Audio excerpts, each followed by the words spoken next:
నమస్తే welcome dash tag you నేను మీ రాజేష్. మూలిగే నక్క పైన తాటి పండు పడినటువంటి చందాన ప్రస్తుతం అదే పరిస్థితి వల్ల బీఆర్ఎస్ పార్టీ ఎదుర్కొంటుందని చెప్పారు. ఎందుకంటే ఇప్పుడు బీఆర్ఎస్ పార్టీలో మరే చిచ్చు మొదలవుతుందా అంటే అవుననే సంకేతాలే బలంగా వినిపిస్తున్నాయి. ఇప్పటికే ఆ పార్టీ ఉనికి కోల్పోయిన తెలంగాణలో ఇట్లాంటి సందర్భాల్లో సార్వత్రిక ఎన్నికలు కూడా పూర్తి కావడంతో ఆ పార్టీ ఇప్పుడు ఎమ్మెల్సీ ఎన్నికలపైన ప్రధానంగా ఫోకస్ పెట్టింది.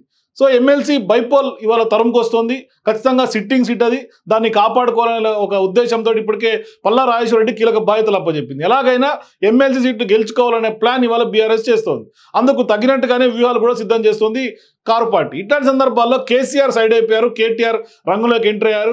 ఇట్లాంటి సందర్భాల్లో ఇవాళ హైదరాబాద్లో ఖమ్మం, వరంగల్, నల్గొండ పట్టభద్రుల ఎమ్మెల్సీ ఉప ఎన్నిక రివ్యూ సమావేశానికి రావాలని ఆయా జిల్లాలకు సంబంధించినటువంటి ముఖ్య నేతలకు, ఆ నియోజకవర్గాలకు సంబంధించినటువంటి అందరికీ కూడా పిలుపునిచ్చింది బీఆర్ఎస్ పార్టీ. మరీ ముఖ్యంగా కేటీఆర్ రమ్మని కబురు పెట్టింది. కానీ విచిత్రం ఏంటంటే 130 మందిని పైగా రమ్మంటే మీటింగ్కి కేవలం 30 మందిని మాత్రమే రావడం కాసింత అసహనానికి కేటీఆర్ గురైనట్టుగా చెప్తున్నారు. ఆ పార్టీ ఉపాధ్యక్షుడిగా ఎందుకు ఇలా జరిగిందనేది కూడా కీలక నేతలతో అడిగినట్లు కూడా కొంత సమాచారం. అందుకు కారణాలు కూడా లేకపోలేదు. సమావేశానికి రాని వారిలో వరంగల్ జిల్లాకు చెందినటువంటి మాజీ ఎమ్మెల్యేలు చల్ల ధర్మారెడ్డి, వినయ్ భాస్కర్, పెద్ది సుదర్శన్ రెడ్డి, ఎర్రబెల్లి దయాకర్ రావు వంటి కీలకమైనటువంటి నేతలు కూడా ఉన్నట్లుగా తెలుస్తుంది. ఉప ఎన్నిక అభ్యర్థి రాకేష్ రెడ్డిని ఆయా నేతలు గట్టిగా వ్యతిరేకిస్తున్నట్లు కూడా బీఆర్ఎస్ పార్టీ వర్గాలు అంతర్గతంగా మనకు చెప్తున్నటువంటి సమాచారం. ఈ క్రమంలో డుమ్మా కొట్టిన వారంతా కూడా బలంగా వినిపిస్తున్నటువంటి మాట, ఎమ్మెల్యే పల్లా రాజేశ్వర రెడ్డికి సన్నిహితుడుగా ఉన్నటువంటి రాకేష్ రెడ్డిని ఏకపక్షంగా ఎంపిక చేయడమే ఖచ్చితంగా ఈ మాజీల అందరికీ కూడా అసంతృప్తికి కారణమని ఖచ్చితంగా తెలుస్తోంది.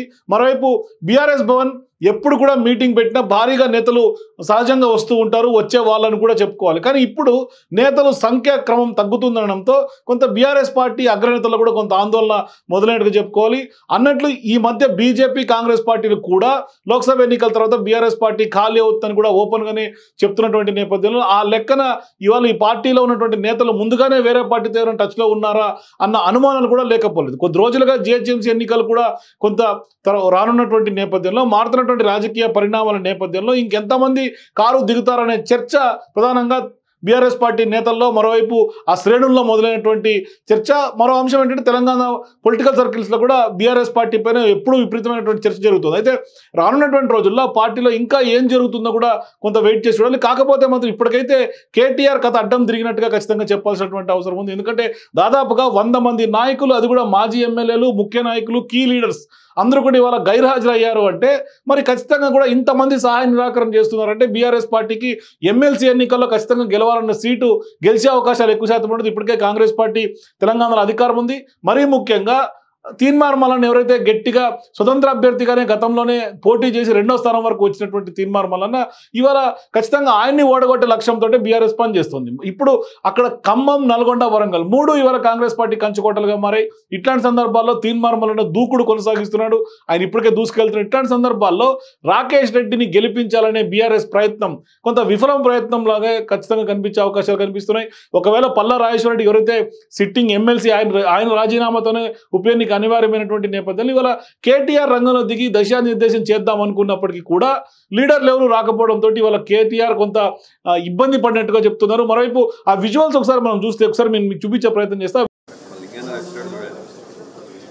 పార్లమెంట్లో, లోక్సభలో మన ఫ్లోర్ లీడర్ గౌరవనీయులు నామా నాగేశ్వరరావు గారు, గౌరవనీయులైన గౌరవ మాజీ మంత్రివర్యులు పెద్దలు సూర్యాపేట శాసనసభ్యులు అన్న జగదీష్, మాజీ మంత్రివర్యులు శ్రీమతి సత్యవతి రామర్ గారు, గౌరవనీయులు జనగామ శాసనసభ్యులు, ఈ గ్రాడ్యుయేట్ ఎమ్మెల్సీ ఈరోజు ఏదైతే ఎన్నిక జరగబోతా ఉందో శ్రీ పల్లా రాజేశ్వర రెడ్డి గారు, గౌరవనీయులైన మన సభ్యులు అన్న బడుగుల లింగయ్య యాదవ్ గారు, పెద్దలు మాజీ మంత్రివర్యులు కలిసి మీ అందరి దీవెనతో ముందుకు నడవడానికి మన అభ్యర్థిగా పోటీ చేస్తున్న తమ్ముడు రాకేష్, మాజీ శాసనసభ్యులు వాళ్ళందరూ కూడా మధ్యలో జాయిన్ అవుతారని ఆశిస్తా ఉన్నాను. ఒకసారి మనం చూస్తుంటే విజువల్స్ లో అసలు దాదాపుగా కేవలం 3 జిల్లాలకు సంబంధించినటువంటి నాయకులందరూ రావాల్సినటువంటి చోట కేవలం కొద్ది మంది మాత్రమే, కేవలం 2 వరుసలు మాత్రమే నిండినటువంటి పరిస్థితి స్పష్టంగా కనిపిస్తుంది. ఇట్లాంటి సందర్భాల్లోనే మరి కేటీఆర్ చరిష్మా కూడా మసకబారుతోందా? ఎందుకంటే పార్లమెంట్ ఎన్నికల్లో కూడా కొంత రిజల్ట్స్ అంతంత మాత్రమే బీఆర్ఎస్ పార్టీకి వస్తుందని కూడా అంచనాలు వేస్తున్నటువంటి నేపథ్యంలో వాళ్ళ ధీమాలు 12కు ఉన్నప్పటికీ కూడా కొంత గ్రౌండ్ రియాలిటీ అట్లాగా లేదు, కొంత 0 or 1 లాగే బీఆర్ఎస్ పార్టీ కనిపిస్తుంది. ఇట్లాంటి సందర్భాల్లో మరి కేటీఆర్ చరిష్మా లేదంటే కనుక వర్కింగ్ ప్రెసిడెంట్గా కేటీఆర్ పార్టీని ఎట్లా ముందుకు తీసుకెళ్తాడు, పెద్ద ఎత్తున కాన్ఫిడెన్స్ లెవెల్స్ బీఆర్ఎస్ పార్టీ అనేది కేసీఆర్కి ఉన్నప్పటికీ కూడా ఇవాళ తెలంగాణలో కాంగ్రెస్ పార్టీ వేవ్ బలంగా ఉన్నటువంటి నేపథ్యంలో కొంత బీఆర్ఎస్ పార్టీ కథ అడ్డం తిరుగుతోందా కేటీఆర్ అనేది మాత్రం ఖచ్చితంగా ఇవాళ తీవ్రమైనటువంటి చర్చనీయాంశంగా మారుతుంది. మరి ఇంతమంది లీడర్లు గైరావడం ప్రధానంగా బీఆర్ఎస్ పార్టీలో ఒక రకమైనటువంటి కొత్త చర్చకు దారితీస్తుందని ఖచ్చితంగా చెప్పుకోవాలి. ఈ 100 మంది ఎందుకు రాలేదు అని మీకు అభిప్రాయం ఏమన్నా, మీ అభిప్రాయాన్ని కింద కామెంట్స్ తెలియజేయండి. For more videos please watch #.